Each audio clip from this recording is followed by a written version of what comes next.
This section is going to be pretty shocking. If I say that boys are 50 years, boys and men are 50 years behind girls and women, that implies that there's a potential crisis.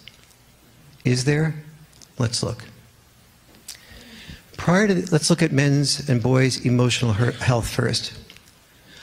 When our sons are pre-age 9, boys and girls commit suicide at equal rates. Between the ages of 10 to 14, boys' rate is twice as high as girls. Between the age of 15 and 19, it goes to 4 times as high as girls.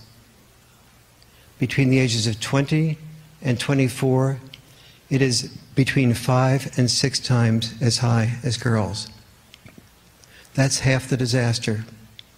The other half of the disaster is that we don't know about it, that we don't seem to care about it.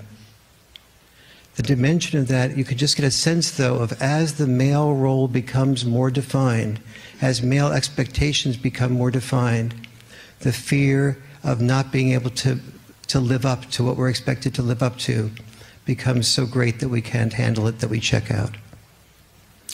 Let's look at education. We all know that boys are behind girls in schools, but we don't realize that they're 2 to 3 years behind girls in the 2 most crucial areas, reading and writing. And in those areas are not mastered, almost nothing else can be learned as effectively. Jobs. Our sons are not being prepared to do jobs where the jobs will be.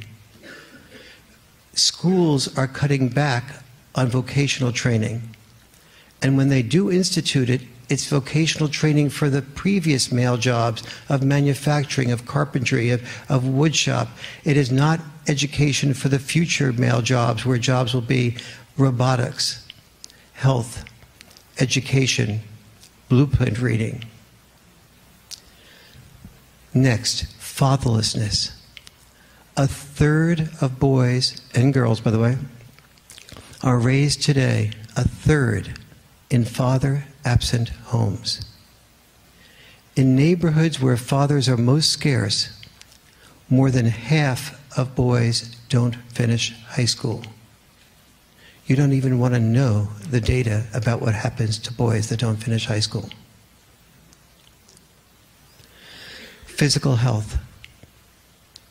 Life expectancy in the United States between men and women used to be in 1920, in the United States, just 1 year gap between males and females. Today the gap is 5.2 years. These are just a few of the tips of the iceberg of the crisis that is so far pretty much unacknowledged.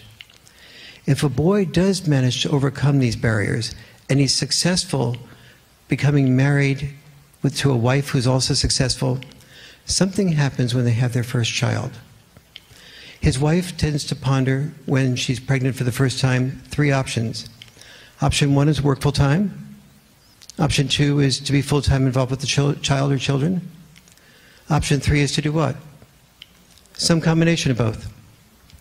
Men not to be out, and by the way, the Census Bureau finds that that's 40, 40, and 20. 40% of women with children work full-time, 40% are home with the children full-time, and 20% work part-time.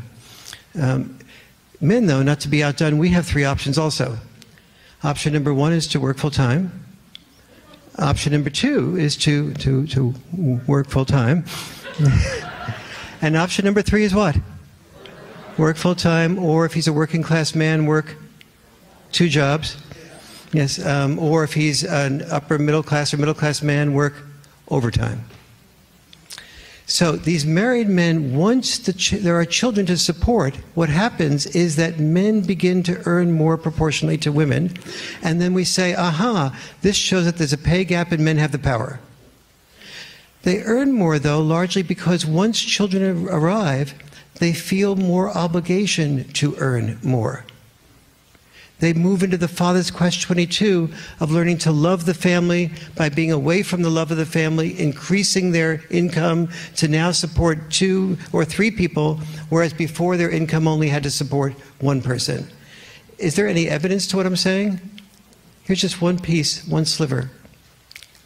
Women who have never been married and never had children earn 117% of what men who have never been married and never have children earn. Women who have never been married and never have children earn 117% of what men who have never been married and never had children earn, even when you control for a number of years in the workplace, the age, and the education. Men's definition of power has become feeling obligated to earn money someone else spends while we die sooner. We're all advanced enough to not buy that as a real definition of power, but rather power being control over one's life. So pay is paradoxical. The pay paradox is this. Pay is about the power we forfeit to get the power of pay. For example, we forfeit the power to develop a spiritual life to get the power to pay for our children having a spiritual life. The pay paradox then is pay is about the power we forfeit, forfeiting our own spiritual life for the power of pay, the power of options to do other things. The first step of this transition involves understanding male power versus real power. As I mentioned before, real power is control over our own lives. The people in our workshop yesterday, we did a workshop experience in which I asked all the people in the workshop to find the glint in their father's eye and what that glint was created from. It was usually art, helping other people, being in nature, traveling, almost all with people contact. And then we looked at the fact that most of our fathers did something that earned more money than people contact would provide. They were the engineers. They were doing things not that created the glint in their eye. They had forfeited the glint in their eye, their dreams, for doing what earned more that would allow their children to create their dreams. Men who were in the past generation knew this so well that they didn't even allow themselves to entertain their dreams because they knew it was going down a dysfunctional path.